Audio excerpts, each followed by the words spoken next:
2 Tawari pasal 31 ayat 11 sampai pasal 33 ayat 13.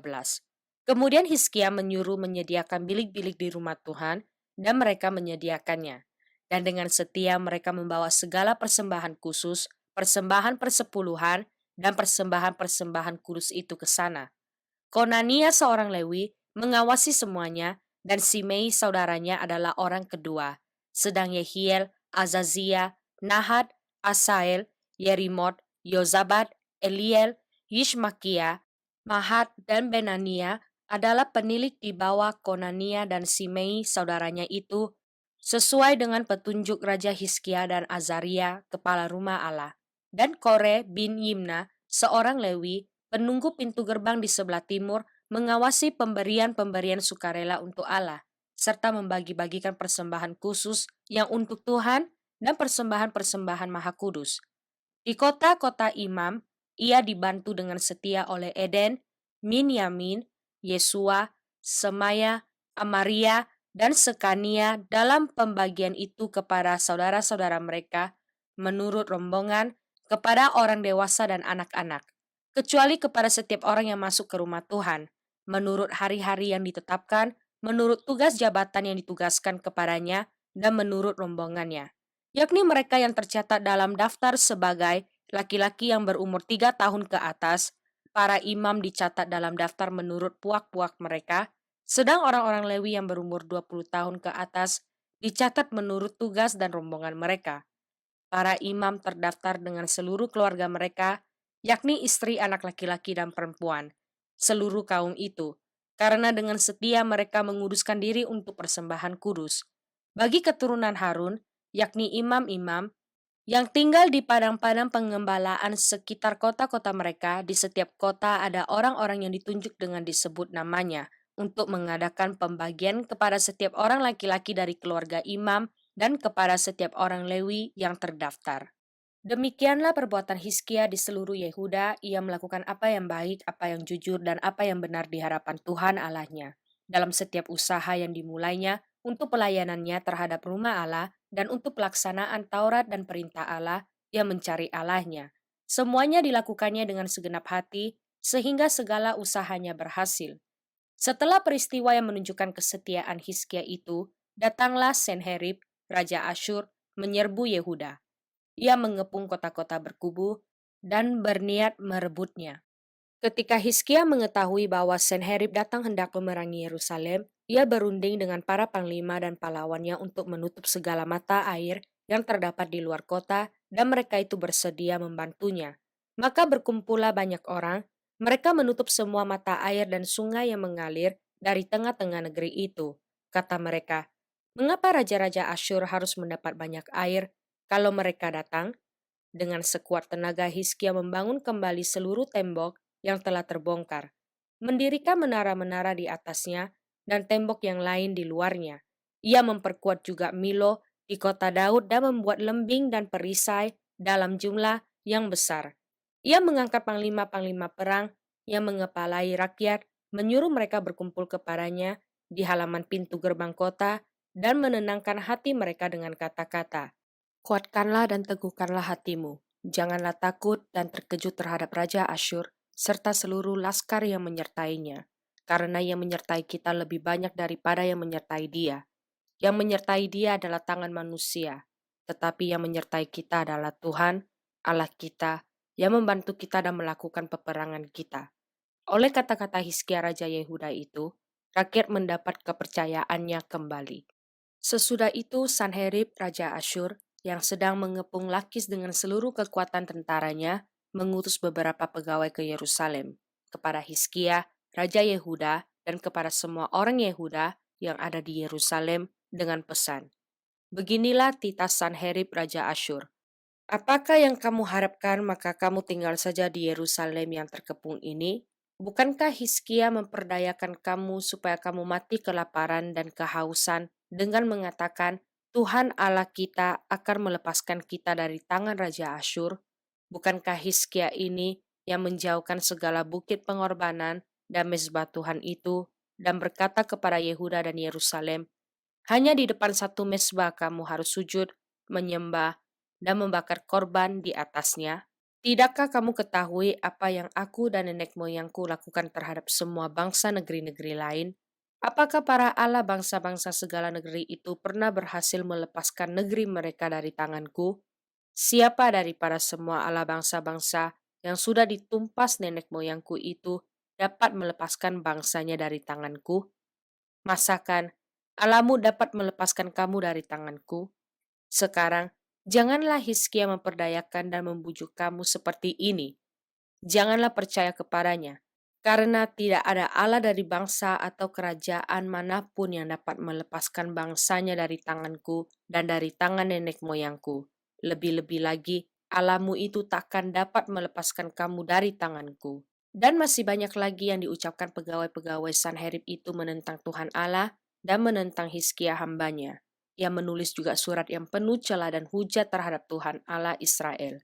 Bunyinya, sebagaimana para allah bangsa-bangsa segala negeri lain tidak dapat melepaskan bangsanya dari tanganku, demikian pula Allah Hizkia tak akan dapat melepaskan bangsanya dari tanganku. Dan mereka berseru dengan suara nyaring dalam bahasa Yehuda kepada rakyat Yerusalem yang ada di atas tembok untuk menakutkan dan mengejutkan mereka, supaya mereka dapat merebut kota itu. Mereka berbicara tentang Allah Yerusalem seperti tentang para Allah bangsa-bangsa di dunia adalah buatan tangan manusia. Tetapi oleh karena itu Raja Hizkia dan Nabi Yesaya bin Amos berdoa dan berseru kepada sorga. Lalu Tuhan mengirim malaikat yang melenyapkan semua pahlawan yang gagah perkasa, pemuka, dan panglima yang ada di perkemahan Raja Asyur, sehingga ia kemalu-maluan kembali ke negerinya. Kemudian ia ditewaskan dengan pedang oleh anak-anak kandungnya sendiri ketika ia memasuki rumah Allahnya. Demikianlah Tuhan menyelamatkan Hizkia dan penduduk Yerusalem dari tangan Sanherib Raja Asyur dan dari tangan semua musuhnya, dan ia mengaruniakan keamanan kepada mereka di segala penjuru. Banyak orang membawa persembahan ke Yerusalem untuk Tuhan dan barang-barang berharga untuk Hizkia, Raja Yehuda itu. Sejak itu ia diagungkan oleh semua bangsa. Pada hari-hari itu Hizkia jatuh sakit sehingga hampir mati. Ia berdoa kepada Tuhan dan Tuhan berfirman kepadanya dan memberikannya suatu tanda ajaib. Tetapi Hizkia tidak berterima kasih atas kebaikan yang ditunjukkan kepadanya, karena ia menjadi angkuh sehingga ia dan Yehuda dan Yerusalem ditimpa murka. Tetapi ia sadar akan keangkuhannya itu dan merendahkan diri bersama-sama dengan penduduk Yerusalem, sehingga murka Tuhan tidak menimpa mereka pada zaman Hizkia. Hizkia mendapat kekayaan dan kemuliaan yang sangat besar. Ia membuat perbendaharaan untuk emas, perak, batu permata yang mahal-mahal, rempah-rempah, perisai-perisai, dan segala macam barang yang indah-indah. Juga tempat perbekalan untuk hasil gandum, untuk anggur dan minyak, dan kandang-kandang untuk berbagai jenis hewan besar, dan kandang-kandang untuk kawanan kambing domba. Ia mendirikan kota-kota, memperoleh banyak kambing domba dan lembu sapi karena Allah mengaruniakan dia harta milik yang amat besar. Hizkia ini juga telah membendung aliran Gihon di sebelah hulu dan menyalurkannya ke hilir ke sebelah barat ke kota Daud. Hizkia berhasil dalam segala usahanya. Demikianlah juga ketika utusan-utusan raja-raja Babel datang kepadanya untuk menanyakan tentang tanda ajaib yang telah terjadi di negeri. Ketika itu Allah meninggalkan dia untuk mencobainya, supaya diketahui segala isi hatinya. Selebihnya dari riwayat Hizkia dan perbuatan-perbuatannya yang setia, sesungguhnya semuanya itu tertulis dalam penglihatan Nabi Yesaya bin Amos dalam kitab Raja-Raja Yehuda dan Israel. Kemudian Hizkia mendapat perhentian bersama-sama dengan nenek moyangnya dan dikuburkan di pendakian ke pekuburan anak-anak Daud. Pada waktu kematiannya, seluruh Yehuda dan penduduk Yerusalem memberi penghormatan kepadanya. Maka Manasye anaknya menjadi raja menggantikan dia. Manasye berumur 12 tahun pada waktu ia menjadi raja dan 55 tahun lamanya ia memerintah di Yerusalem. Ia melakukan apa yang jahat di mata Tuhan sesuai dengan perbuatan keji bangsa-bangsa yang telah dihalaukan Tuhan dari depan orang Israel. Ia mendirikan kembali bukit-bukit pengorbanan yang telah dirobohkan oleh Hizkia ayahnya Ia membangun mezbah-mezbah untuk para Baal, membuat patung-patung Asyera, dan sujud menyembah kepada segenap tentara langit dan beribadah kepadanya. Ia mendirikan mezbah-mezbah di rumah Tuhan, walaupun sehubungan dengan rumah itu Tuhan telah berfirman, "Di Yerusalem namaku akan tinggal untuk selama-lamanya." Dan ia mendirikan juga mezbah-mezbah bagi segenap tentara langit di kedua pelataran rumah Tuhan. Bahkan ia mempersembahkan anak-anaknya sebagai korban dalam api di Lebak Ben Hinnom. Ia melakukan ramal, telaah, dan sihir, dan menghubungi para pemanggil arwah dan para pemanggil roh peramal. Ia melakukan banyak yang jahat di mata Tuhan, sehingga ia menimbulkan sakit hatinya. Ia menaruh juga patung berhala yang telah dibuatnya dalam rumah Allah, walaupun Allah telah berfirman kepada Daud dan kepada Salomo anaknya, "Dalam rumah ini dan di Yerusalem, yang telah kupilih dari antara segala suku Israel, Aku akan menaruh namaku untuk selama-lamanya. Aku tidak akan membuat pula orang Israel berjejak keluar dari tanah yang telah kutentukan untuk nenek moyangmu. Asal saja mereka melakukan dengan setia segala yang telah kuperintahkan kepada mereka dengan perantaraan Musa, yakni segala hukum, ketetapan, dan peraturan. Tetapi Manasye menyesatkan Yehuda dan penduduk Yerusalem sehingga mereka melakukan yang jahat lebih daripada bangsa-bangsa yang telah dipunahkan Tuhan dari depan orang Israel. Kemudian berfirmanlah Tuhan kepada Manasye dan rakyatnya, tetapi mereka tidak menghiraukannya. Oleh sebab itu, Tuhan mendatangkan kepada mereka panglima-panglima tentara Raja Asyur yang menangkap Manasye dengan kaitan, membelenggunya dengan rantai tembaga dan membawanya ke Babel. Dalam keadaan yang terdesak ini, ia berusaha melunakkan hati Tuhan Allahnya. Ia sangat merendahkan diri di hadapan Allah nenek moyangnya dan berdoa kepadanya. Maka Tuhan mengabulkan doanya dan mendengarkan permohonannya. Ia membawa kembali ke Yerusalem dan memulihkan kedudukannya sebagai raja. Dan Manasye mengakui bahwa Tuhan itu Allah. Mazmur pasal 92 ayat 9 sampai ayat 16. Tetapi engkau di tempat yang tinggi untuk selama-lamanya, ya Tuhan. Sebab sesungguhnya musuhmu, ya Tuhan, sebab sesungguhnya musuhmu akan binasa. Semua orang yang melakukan kejahatan akan dicerai-beraikan. Tetapi kau tinggikan tandukku, seperti tanduk banteng, aku dituangi dengan minyak baru. Mataku memandangi seteruku, telingaku mendengar perihal orang-orang jahat yang bangkit melawan aku. Orang benar akan bertunas seperti pohon korma, akan tumbuh subur seperti pohon aras di Libanon. Mereka yang ditanam di bait Tuhan akan bertunas di pelataran Allah kita. Pada masa tua pun, mereka masih berbuah, menjadi gemuk dan segar. Untuk memberitakan bahwa Tuhan itu benar, bahwa ia gunung batuku, dan tidak ada kecurangan padanya. Amsal pasal 19 ayat 20 sampai ayat 21. Dengarkanlah nasihat dan terimalah didikan, supaya engkau menjadi bijak di masa depan. Banyaklah rancangan di hati manusia, tetapi keputusan Tuhanlah yang terlaksana. Roma pasal 1 ayat 24 sampai pasal 2 ayat 16. Karena itu Allah menyerahkan mereka kepada keinginan hati mereka akan kecemaran, sehingga mereka saling mencemarkan tubuh mereka. Sebab mereka menggantikan kebenaran Allah dengan dusta dan memuja dan menyembah makhluk dengan melupakan penciptakan yang harus dipuji selama-lamanya. Amin.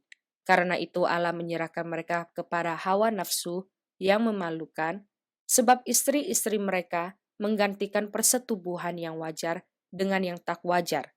Demikian juga suami-suami meninggalkan persetubuhan yang wajar dengan istri mereka dan menyala-nyala dalam berahi mereka seorang terhadap yang lain, sehingga mereka melakukan kemesuman laki-laki dengan laki-laki, dan karena itu mereka menerima dalam diri mereka balasan yang setimpal untuk kesesatan mereka. Dan karena mereka tidak merasa perlu untuk mengakui Allah, maka Allah menyerahkan mereka kepada pikiran-pikiran yang terkutuk, sehingga mereka melakukan apa yang tidak pantas, penuh dengan rupa-rupa kelaliman, kejahatan, keserakahan, dan kebusukan, penuh dengan dengki, pembunuhan, perselisihan, tipu muslihat, dan kefasikan. Mereka adalah pengumpat, pemfitnah, pembenci Allah, kurang ajar, congkak, sombong, pandai dalam kejahatan, tidak taat kepada orang tua, tidak berakal, tidak setia, tidak penyayang, tidak mengenal belas kasihan. Sebab walaupun mereka mengetahui tuntutan-tuntutan hukum Allah, yaitu bahwa setiap orang yang melakukan hal-hal demikian patut dihukum mati. Mereka bukan saja melakukannya sendiri, tetapi mereka juga setuju dengan mereka yang melakukannya. Karena itu, hai manusia, siapapun juga engkau yang menghakimi orang lain, engkau sendiri tidak bebas dari salah. Sebab dalam menghakimi orang lain, engkau menghakimi dirimu sendiri, karena engkau yang menghakimi orang lain melakukan hal-hal yang sama. Tetapi kita tahu bahwa hukuman Allah berlangsung secara jujur atas mereka yang berbuat demikian. Dan engkau, hai manusia, engkau yang menghakimi mereka yang berbuat demikian, sedangkan engkau sendiri melakukannya juga. Adakah engkau sangka bahwa engkau akan luput dari hukuman Allah? Maukah engkau menganggap sepi kekayaan kemurahannya, kesabarannya, dan kelapangan hatinya? Tidakkah engkau tahu bahwa maksud kemurahan Allah ialah menuntun engkau kepada pertobatan?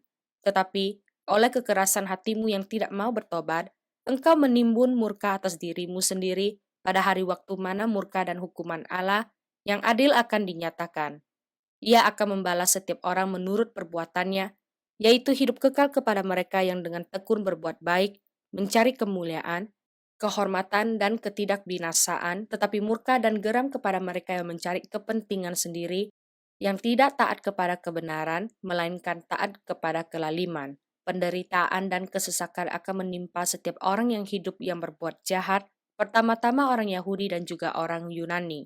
Tetapi kemuliaan, kehormatan dan damai sejahtera akan diperoleh semua orang yang berbuat baik, pertama-tama orang Yahudi dan juga orang Yunani, sebab Allah tidak memandang bulu. Sebab semua orang yang berdosa tanpa hukum Taurat akan binasa tanpa hukum Taurat, dan semua orang yang berdosa di bawah hukum Taurat akan dihakimi oleh hukum Taurat. Karena bukanlah orang yang mendengar hukum Taurat yang benar di hadapan Allah, tetapi orang yang melakukan hukum Tauratlah yang akan dibenarkan.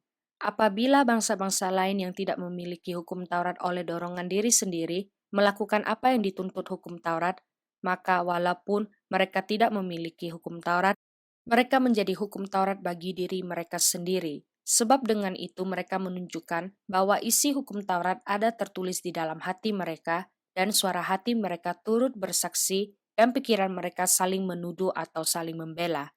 Hal itu akan nampak pada hari bila mana Allah sesuai dengan Injil yang kuberitakan akan menghakimi segala sesuatu yang tersembunyi dalam hati manusia oleh Kristus Yesus.